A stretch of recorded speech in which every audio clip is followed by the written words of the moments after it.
2. Certo, pessoal? Então, vamos lá. Elucidando um pouquinho sobre a fundamentação teórica, né? Vocês já viram ano passado com o professor Alessandro, 2 semanas atrás a gente passou um pouquinho sobre isso, mas agora vamos tentar alinhar algumas coisas importantes, tá? Vou ler os tópicos aqui, depois eu quero abrir 3 trabalhos para mostrar para vocês um pouquinho como, né, algumas pessoas já fizeram TCC e demonstrar como se alinha, né, os conteúdos, tá? Como se conectam os conteúdos, isso que é a parte mais importante. Se a gente for comparar a fundamentação, né, o trabalho como um corpo, a fundamentação teórica seria a coluna vertebral, né? É o que sustenta o trabalho, tá? É o que vai dar referências, né, para esse trabalho e vai fazer com que ele fique de forma válida, né? Que esse trabalho fique válido para ser bem apresentado, tá? E aí para ter boas discussões entre o que vocês pesquisaram e o que outros autores também colocam sobre o que vocês estão pesquisando, certo? Então, o primeiro tópico que eu coloquei ali para vocês, organizar as ideias, mesclando o conteúdo ao qual refere-se o trabalho com citações de autores relevantes, tá? Que é bem importante a gente ver aqui, autores relevantes. Então, precisa buscar, tá, livros, precisa buscar artigos, ok? Citações em revistas, que de fato sejam relevantes para o trabalho. Primeiramente, relevantes no sentido acadêmico, né? Que seja algo feito, algo importante, né? Algo grande. E depois que tenha conexão com o trabalho de vocês. Então, não adianta ser... eu citei com um dos trabalhos do ano passado, tá? Por exemplo, eu estou fazendo um trabalho sobre basquetebol, né? E eu faço toda a minha fundamentação teórica em cima de ideias do handebol. Porque se a gente for pensar em sistema de jogo, for pensar em movimentação, esse tipo de coisa, podem ter algumas conexões. E aí eu pego uma citação lá que tem a ver com handebol e trago para o basquete. Pode, tá? Não é proibido. Mas eu fazer toda a minha fundamentação em cima de um trabalho de handebol, em cima de um livro de handebol, não faz sentido, se meu trabalho é sobre basquetebol. Então, eu posso usar outros esportes, eu posso permear sobre outros assuntos, mas o caminho, né, da minha fundamentação tem que ser baseado no que de fato é o meu objetivo, né? E vocês criaram o objetivo geral e ele entrou como introdução no semestre passado. Então, precisa estar alinhado com o título do texto, com o objetivo e com aquilo que vocês de fato querem, certo?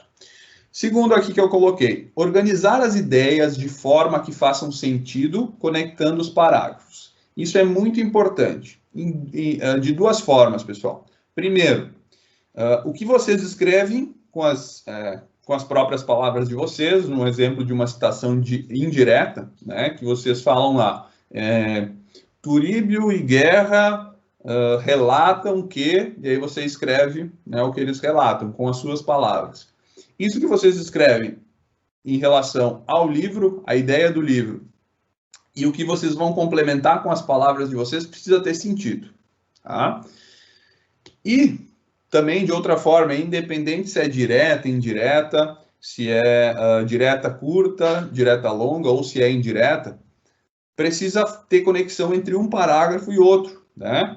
Não adianta num parágrafo eu falar sobre a vida do treinador de basquetebol, né? A rotina de um treinador de basquetebol, e no seguinte eu vou falar sobre condicionamento físico dos atletas cadeirantes do basquete. Não tem nada a ver. Qual é o objetivo do meu trabalho? Aí eu pego uma citação qualquer de basquete lá que fala sobre coaching de basquete, sobre a vida do treinador, e do nada eu mudo o negócio para preparação física de cadeirantes no basquete adaptado lá no paradesporto. Não faz sentido uma coisa com a outra. Qual é o real objetivo do meu trabalho? Tá? Então, vocês precisam, toda vez que vai procurar, né, uma referência, precisa ter em mente qual é o objetivo do trabalho e o que vocês querem com esse trabalho, certo? Nunca esquecer disso. Se vocês, toda vez que forem procurar jogarem para dentro do trabalho de vocês algo que é relevante, que tem a ver, depois vai conseguir organizar e conectar as ideias, tá? Mas se começar a jogar muita coisa aleatória, que não faz muito sentido, só para encher linguiça, tá? Só para ter material ali, aí vai ficar mais difícil. Então procurem, né? E assim, vocês têm lá 5, 6, 7 parágrafos já do ano passado. Nas discussões tem mais alguns que eventualmente podem entrar na fundamentação também. E podem achar mais, vocês podem ter 20 que façam sentido. E aí dos 20, vocês vão tirando um ou outro, tentando conectar, ok? Aí faltou algo lá no meio sobre a lateralidade, sei lá, um assunto qualquer, né? Estou falando do basquete aqui porque eu acho que ninguém fez. A lateralidade no basquetebol, né? Alguma coisa. Então eu vou procurar algo novo lá que isso vai incrementar no meu trabalho. Então, um algo a mais, certo? Pensem sempre nisso, no objetivo do trabalho e busquem coisas que sejam efetivas, tá? Efetividade é tudo nesse sentido, simplicidade e efetividade, duas palavras importantes, ok? Próximo, a escrita própria deve referir-se ao conteúdo científico ao qual foi achado. Então, isso eu já falei agora, certo? Em que sentido?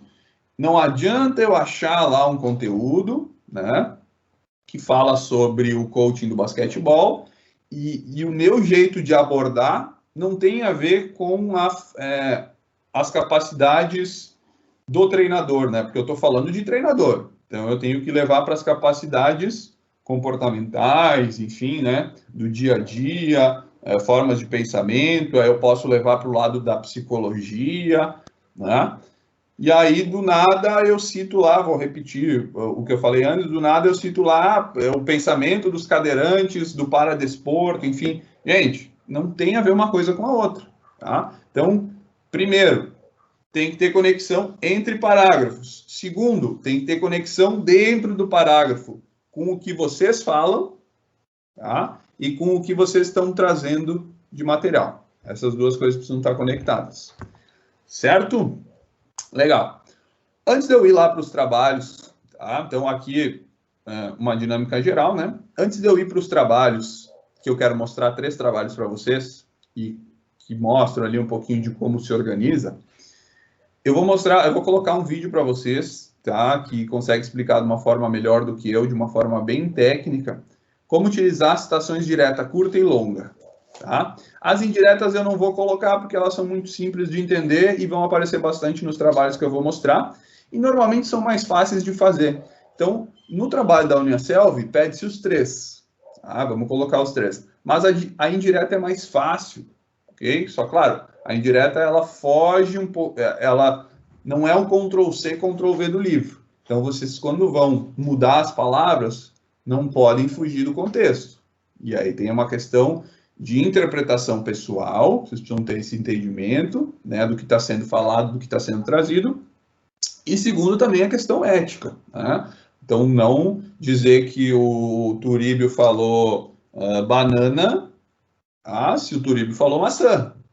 Então tem que ter o entendimento dessas duas partes aí e conseguir representar a realidade com as palavras de vocês, com algumas modificações do texto.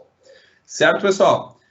Tem esse linkzinho aqui, eu vou colocar, ok? Agora, então, eu paro essa apresentação e vou colocar o vídeo. Ele tem 9 minutos, no 1.25, 7 minutinhos aí a gente mata esse vídeo. Prestem bastante atenção, depois eu encaminho lá no grupo de vocês também. Como é um vídeo curto, então eu só vou compartilhar aqui agora. Depois, se vocês tiverem dificuldade de ver alguma coisa, eu mando e vocês olham num outro momento, certo? Então, parei a apresentação aqui, depois a gente retorna para ela. Esse vídeo está aberto, já está aqui prontinho. Só vou desligar o áudio e a câmera aqui para não dar interferência.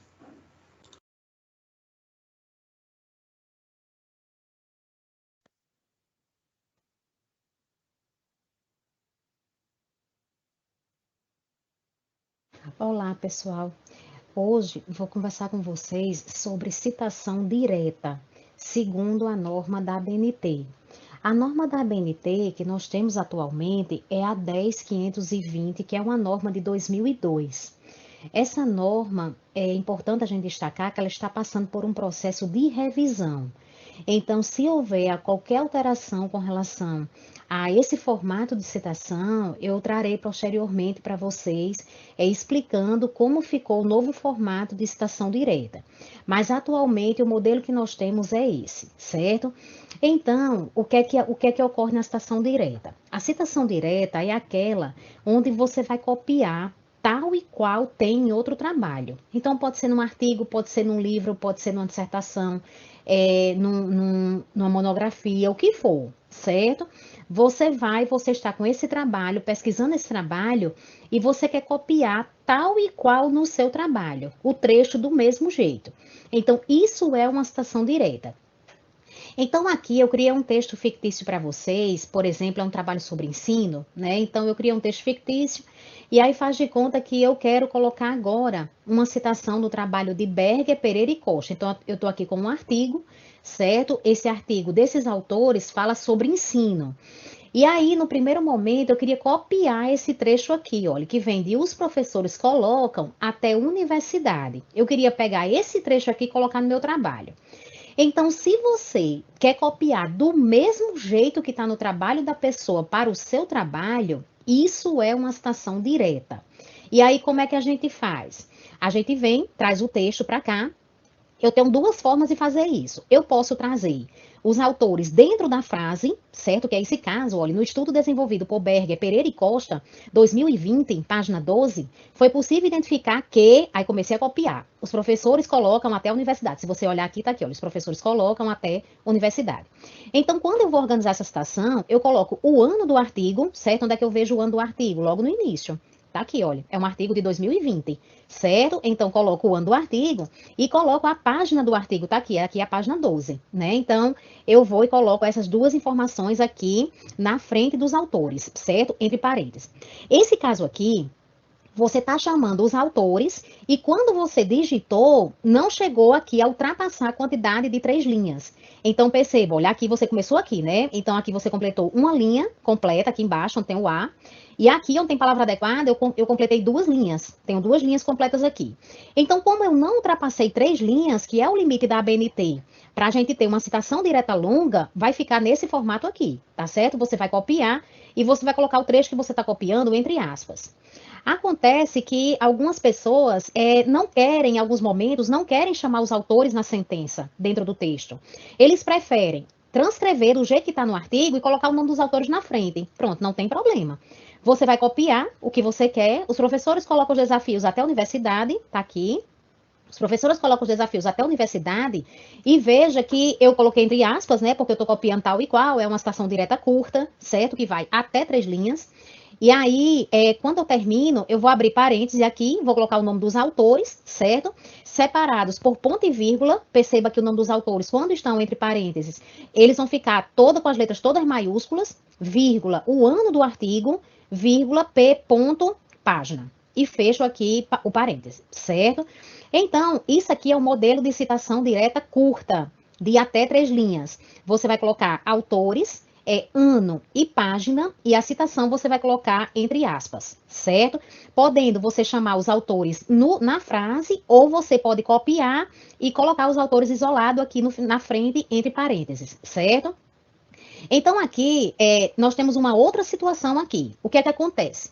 Essa situação aqui é um trecho que eu quero copiar, por exemplo, se eu tivesse copiado isso daqui normal, certo? Como era que isso aqui tinha ficado? Se eu tivesse digitado isso daqui normalmente, então estaria aqui em um e-mail, né? Eu quero copiar agora um outro trecho, certo? Vou marcar aqui para vocês verem como essa citação não é curta, né? Então não seria aquele modelo que eu mostrei agora para vocês. Eu tenho aqui esse trecho que eu quero botar também no meu trabalho, que vem de os professores até outros, certo? Então esse trecho todinho aqui que está marcado, eu quero copiar do mesmo jeito no meu trabalho. Então, o que é que eu vou fazer? Na hora que eu digito aqui, você está vendo que ele ultrapassou a quantidade de 3 linhas. Olha, aqui eu comecei, então aqui 1, 2, 3, passou. Essa parte todinha aqui está passando. Então, essa citação direta aqui que eu estou fazendo, ela não é uma citação direta curta. Ela é uma citação direta longa, certo? E aí, como é que você vai fazer? Você vai selecionar o texto, certo? Você vai dar um recuo aqui de 4 centímetros nessa citação. você vai colocar o espaçamento simples e você vai colocar na fonte 10 ou 11, certo? Geralmente, os periódicos e congressos pedem que a gente coloque no 10, né? Mas você pode colocar 10 ou 11, porque a norma diz que você precisa colocar numa fonte menor do que a 12, né? Então, eu posso colocar 11 ou 10, certo?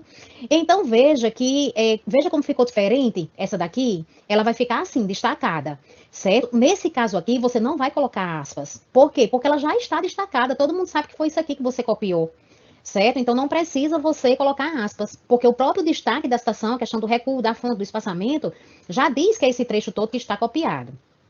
Então, aqui é um modelo de citação direta longa, onde eu não chamei os autores antes. Eu deixei para colocar os autores aqui, olha, do mesmo jeito, isolado aqui no final.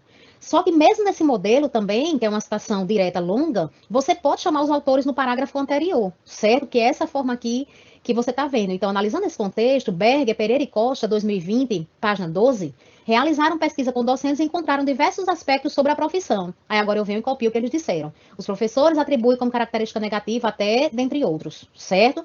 Então, se você chama ele aqui no início e já coloca os dados do ano da publicação e da página, você não vai colocar aqui no final, certo? Porque todo mundo vai saber que esse trecho que você está copiando aqui é desse trabalho. Então, você não coloca antes e no final, você vai optar. Ou você vai colocar antes, ele aqui dentro da frase, certo? Ou você vai colocar no final dessa forma aqui, ok? Então, pessoal, é isso. A questão da citação direta pela BNT, né, você pode estar chamando os autores dentro da sentença, colocando os autores na frase ou colocando os autores no final. Só perceba que se você colocar no final, todos os autores vão ficar maiúsculo e vão ser sempre separados por ponto e vírgula. Se você coloca ele dentro da sentença, então apenas a primeira letra maiúscula, certo? O resto minúscula, separados por vírgula e aqui pelo i, porque no caso são 3 autores. Se fosse um trabalho só de Berger e Pereira, então você colocaria só Berger e Pereira. Se for só Berger, então apenas Berger, certo? Então são essas duas formas de citação direta que você pode se deparar na elaboração do seu trabalho, que é a citação direta curta e a citação direta longa. Nesses dois formatos, você pode tanto chamar o autor dentro daquela frase, certo? Como você pode colocar esses autores separados entre parênteses. Ok, pessoal? Um abraço.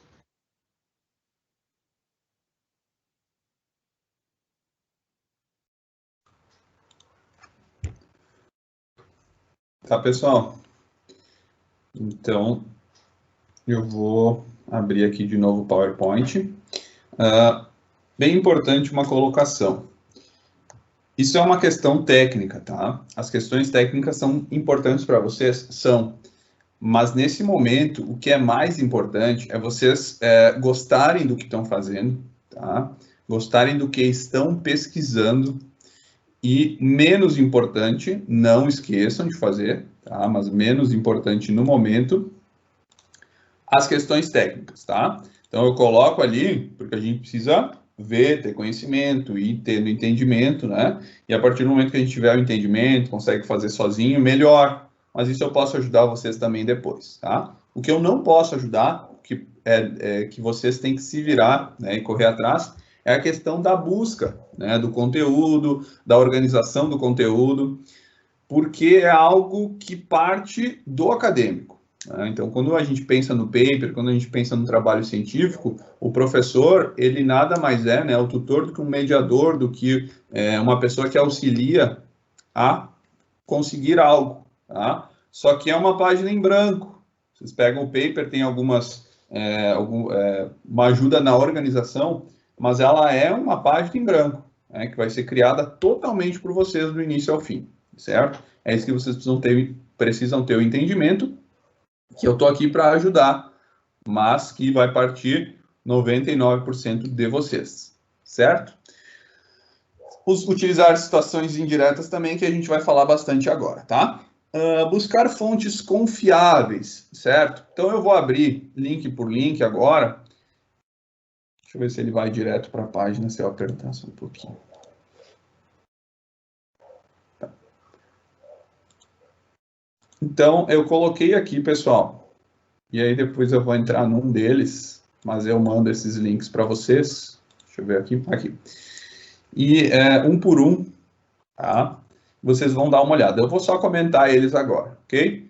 Então, eu coloquei algumas fontes confiáveis. As 4 primeiras estão citadas lá no material da Uniaselv, Então, se vocês forem procurar lá no AVA, ele vai aparecer essas 4 opções para vocês numa caixinha lá que tem de opção nessa disciplina. Então, o app da Saraiva, tá? Eu entrei, não mexi muito, mas é uma opção que vocês têm. Se eu não me engano, dá para entrar com o Google, então qualquer conta do Google de vocês podem utilizar para entrar, ou do Facebook, agora não me recordo. Acho que essa aqui é do Facebook, dá para entrar com o login do Facebook na Saraiva. Essa plataforma virtual aqui, excelente, tá? Até vou mostrar para vocês. Esses 2 links aqui também podem ser utilizados, tá? Só que aí no celular vai ser ruim de vocês achar, apesar que todos eles no computador é mais fácil, tá? Mas esses 2 tem que botar no Google ali e botar para traduzir, a não ser que vocês sejam um craque no inglês. Então esses 2 aqui, eles são em inglês. Se vocês colocarem traduzir para o português ali no Google, ele traduz e simplifica, tá bom? Aqui principalmente para livros, e esse aqui para artigo, esses 3 para livros, tá? E eu coloquei outros 2 que não tem lá no material, que é o Google Scholar, tá? E o Cielo. Cielo vocês devem ter visto ano passado, que são opções legais. Vou abrir para vocês o Plataforma Virtual, o Scholar e o Cielo. Todos eles vocês têm que criar um login lá. Pelo login da Uniaselv, eu sei que dá essa plataforma virtual, porque eu entrei e ele me deu opção tanto da Uniaselv quanto da universidade que eu fiz a minha graduação. Como fica, né, o login para sempre, então eu tenho essa opção. Estou abrindo eles aqui para vocês. E a gente vai dar uma fuçada aqui.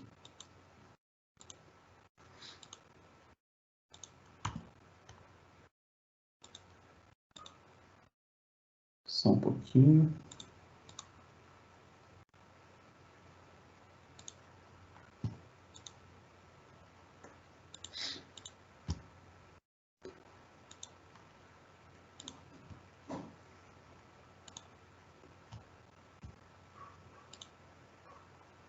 Então, aqui eu estou no app da Saraiva.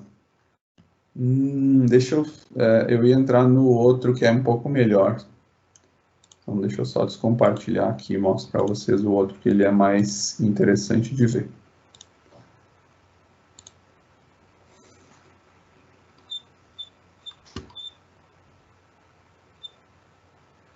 Biblioteca virtual.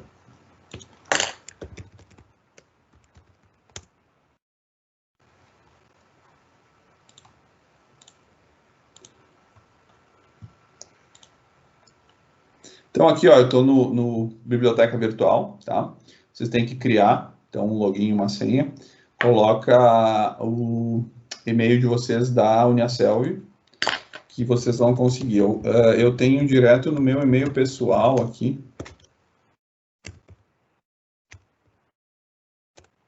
Vai entrar, né? Então, aqui, ó, tem a opção, né? Posso colocar qual das universidades eu escolho para entrar. E aqui, vocês podem ter acesso a livros, né? Vocês podem definir a preferência de vocês. Então, vou colocar uma palavra qualquer aqui. Vamos pensar, futebol, né? Que normalmente tem mais material. Então, vocês vão entrar aqui, ó. E aí vocês têm acesso a alguns livros de futebol, tá? São muitos livros? Não. Tá? Porque muitos têm que ser comprados também, né? Então, dá para comprar na internet, hoje em dia tem os e-books, né? E aí, tem outras formas também. Mas aqui é uma forma barata, né? Você pode entrar, ok?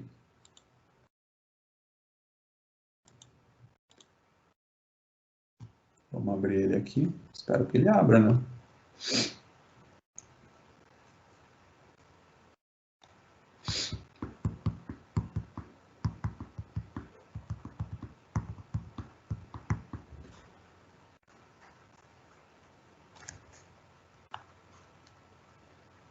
Então, sem gastar muito tempo, sem gastar nenhum real, vocês têm acesso a um livro, né? E que vai ajudar vocês aqui, tá? Tem muita coisa nesse site, talvez não para o conteúdo de vocês, né? Mas tem coisas bem interessantes. E aqui vai demorar um pouquinho, porque ele vai ficar carregando cada página, né?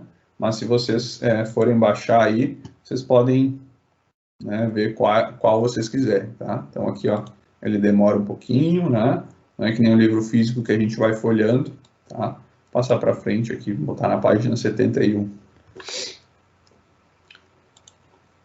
Vamos já fazer uma outra busca aqui, né? Fisiologia. Fisiologia humana, fisiologia prática. Então, alguém está fazendo um trabalho sobre práticas corporais, algo que vocês precisam disso, tem livros também, tá? Que mais? Vamos falar sobre pedagogia, esporte, vamos escrever esporte, vamos ver o que aparece. Esportes complementares, esporte paralímpico, esportes de invasão. O que é esportes de invasão? Esportes que, né, tem invasão da quadra adversária, basquete, futsal, futebol, rugby, tá? Então, esportes de campo e taco, né? Que provavelmente seja... eu não me lembro todos agora, né? Mas, por exemplo, vocês acham um esporte de rede, tem sobre tênis, sobre voleibol e outros, né? Enfim, tem muita coisa. Ó, aqui eu abri, então, uma página aleatória e tem um conteúdo aqui sobre o livro, né? Então, muito fácil de achar, certo? Livro, eu diria que esse aqui é bom e o da Saraiva também. Artigos, 2 sites aqui interessantes, ok? Primeiro, o Cielo, então, ok? E tem o Google Scholar, tá? Que vocês podem apertar aqui e escrever o que vocês quiserem, certo? O que a gente pode botar aqui? Medicina no esporte Brasil. E aí aqui vocês não precisam colocar exatamente o que vocês querem, né? De forma direta. Pode colocar mais palavras de forma mais aleatória e aí vocês vão buscar. Então eu botei medicina, esporte Brasil. Diretriz em cardiologia do esporte do exercício da Sociedade Brasileira de Cardiologia e da Sociedade Brasileira de Medicina do Esporte. Então, aqui não é um artigo, né? Vocês têm que normalmente procurar PDFs. Vamos botar voleibol, aspectos, educação física, criança. Criança não, vou botar adolescente. Botei aqui, pesquisei. Ó, um PDF aqui, então esse aqui é um artigo. A importância do voleibol enquanto lúdico e modalidade esportiva dentro da educação física escolar. Pô, baita artigo, né, para mim utilizar, né, buscar referências, fazer citações, né, às vezes a gente consegue, dentro de um artigo, buscar um autor de um livro, e aí ao invés de citar o artigo e o livro, dá para vocês irem buscar o livro e a partir do livro, então fazer a citação, que é uma forma mais fácil também, né, para não ficar citando o artigo que citou o livro, né, citar em terceira instância, em terceira pessoa. Ok? Mais um exemplo aqui. Eu vou pegar a mesma coisa que eu escrevi aqui, e eu vou escrever aqui no Cielo agora. Vamos ver. Não foram encontrados. Vamos botar mais simples, então, só voleibol, escola.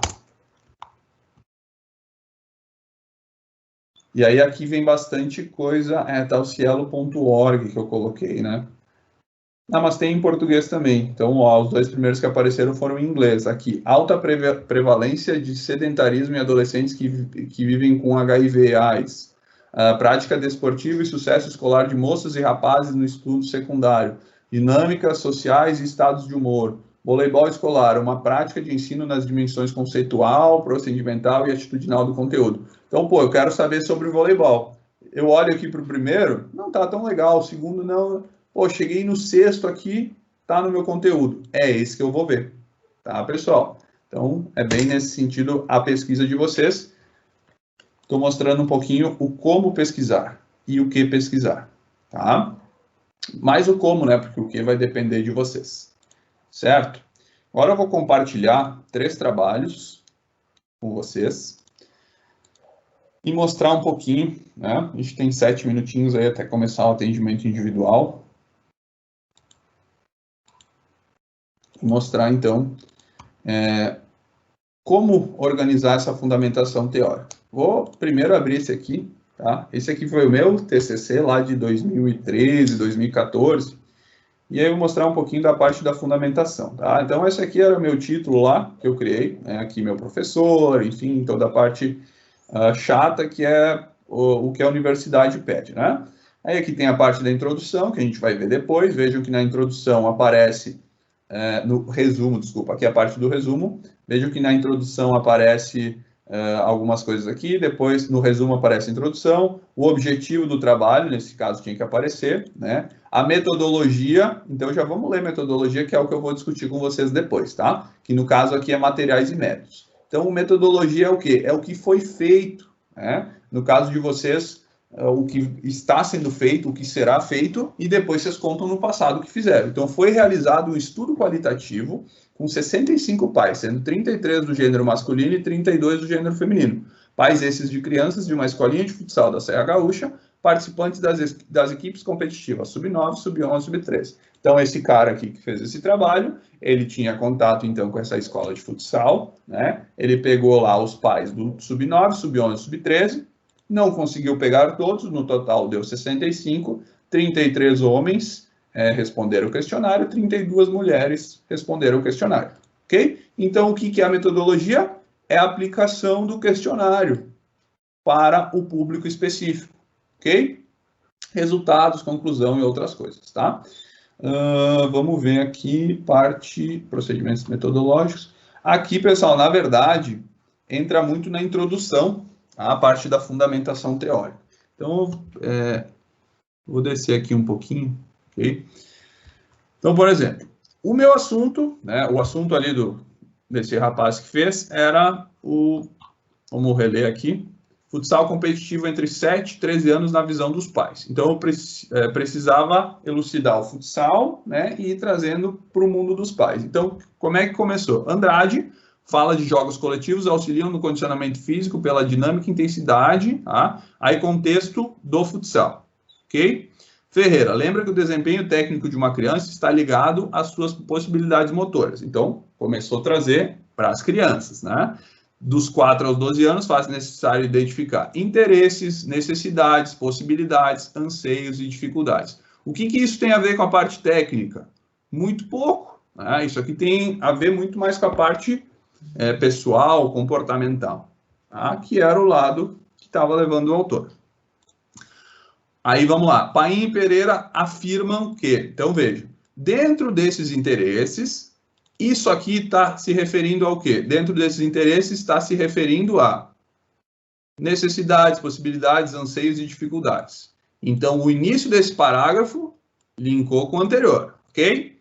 Paim e Pereira, 2005, afirmam que a importância da motivação para o esporte se estabelece desde o desejo de despertar, desde o despertar do desejo de se inserir em determinada atividade, até o sustentar tal atividade. Enquanto Samulski, e aí no mesmo parágrafo, dois autores colocando ali, né?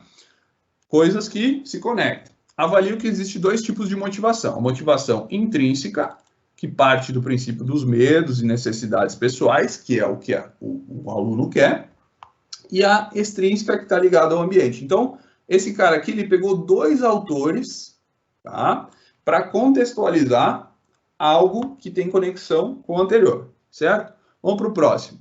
Aí, Kresel e Eklund citam que a motivação é inversamente proporcional ao burnout. Então, quanto mais motivado, menos as crianças saem do futsal, ok? Tem a ver com a parte de cima? Sim, porque eu estava falando em motivação e agora eu estou tentando trazer para o motivo que as crianças saem, tá? Aí depois tem uma contextualização das fases de entendimento da criança, né? E aí vai indo, até que eu quero chegar, né, lá nos pais. Então aqui, Sobrinho, entre outros, né, citam que o crescimento e desenvolvimento da criança sofrem grande influência dos pais na inserção dos filhos na sociedade.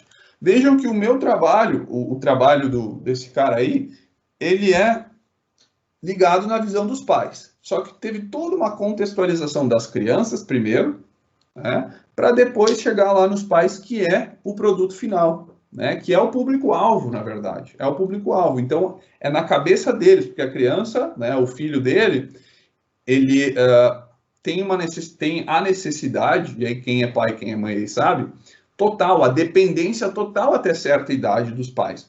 Então, sem o pai e a mãe envolvido nesse processo, não existe a criança no esporte, né? E esse era o entendimento do autor, e queria ver como os pais e as mães veem a importância de competição, a importância do treinamento, a importância desse contexto, ok? Pelo tempo, eu vou mostrar só esse aqui hoje, a gente nem vai para os outros, mas eu posso mandar eles até para vocês utilizar como referência quem está gostando da forma como que eu estou colocando aqui, tá? Aí depois tem os procedimentos metodológicos, que também entram, ok? Algumas citações aqui. No caso de vocês, não vai precisar, mas vocês podem usar essas citações que eu estou dando exemplo aqui, dos procedimentos metodológicos, também na fundamentação, tá? Aí vamos descer um pouquinho mais aqui, vamos dar uma olhadinha. Aqui a parte dos resultados, tá? Então, aqui na metodologia, depois da metodologia, vocês podem mostrar os resultados também, ok? Tem essa abertura para mostrar os resultados, ou eles podem aparecer como anexo. Por exemplo, vocês fizeram lá a fundamentação teórica, né? Fizeram os materiais e métodos, e aí depois entra, aí vocês têm um questionário que foi aplicado. Aonde botar esse questionário? Tá? Vocês podem colocar no anexo, ou explicar os resultados também dentro do trabalho, certo? Aí aqui tem o percentual, né, do que foi feito e tal, foi um trabalho bem longo, né? Aqui vamos passar um pouquinho mais, vamos chegar lá nos resultados, tá?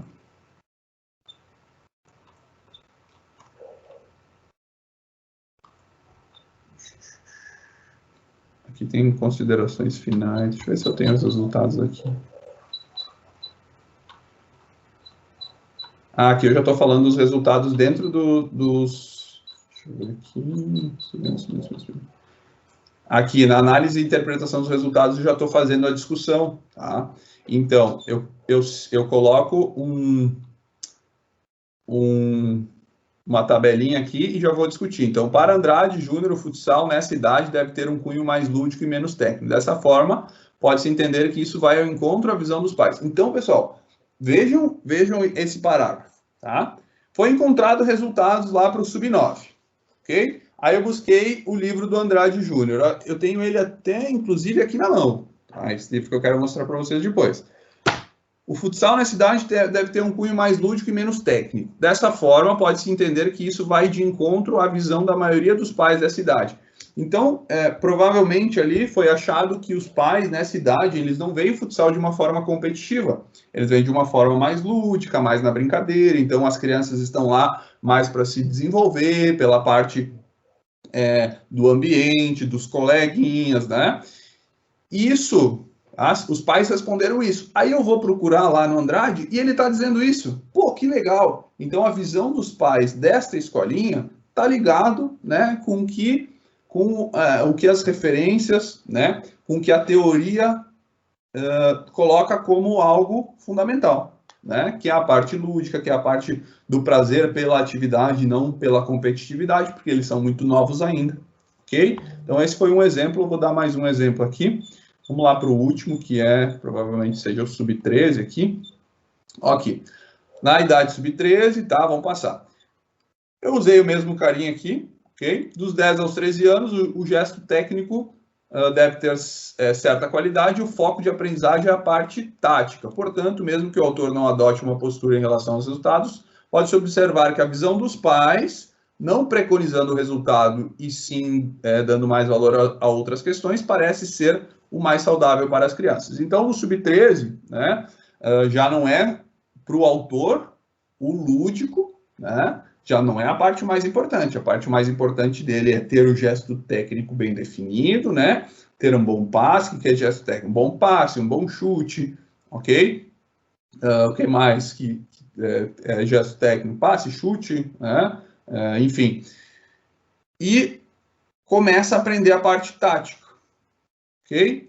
E os pais, então, nessa idade, eles entendem que os filhos precisam competir, mas o resultado não é a parte principal. Também está de acordo com o que o autor fala, ok? Precisa tudo estar de acordo? Não, e provavelmente nesse trabalho tem algumas coisas que não estão de acordo. Eu estou citando duas situações. e as duas estão de acordo, mas em algumas não estará. Não tem problema. Por quê? Porque não existe certo e errado. Existe buscar, existe pesquisar e existe comparar. E a partir do momento que vocês comparam, né, algo que vocês procuraram com citações dos autores, pode ter divergências, certo? Então é isso que vocês precisam pensar. É evidente que num trabalho acadêmico, né, inicial, que vocês estão fazendo um paper, eu diria que 99%, entre 95% e 99% das vezes, vai bater, né? Porque vocês não estão fazendo uma super pesquisa, um super achado. É algo simples, é pesquisa e comparação. Então, a maioria das vezes, o que vocês pesquisarem, o que vocês colocarem em prática, vai bater com o que os autores falam. Né? E isso se torna até mais fácil. A partir do momento que vocês vão para uma pós, para um mestrado, para um doutorado, que eu também não tenho conhecimento tão grande assim, né?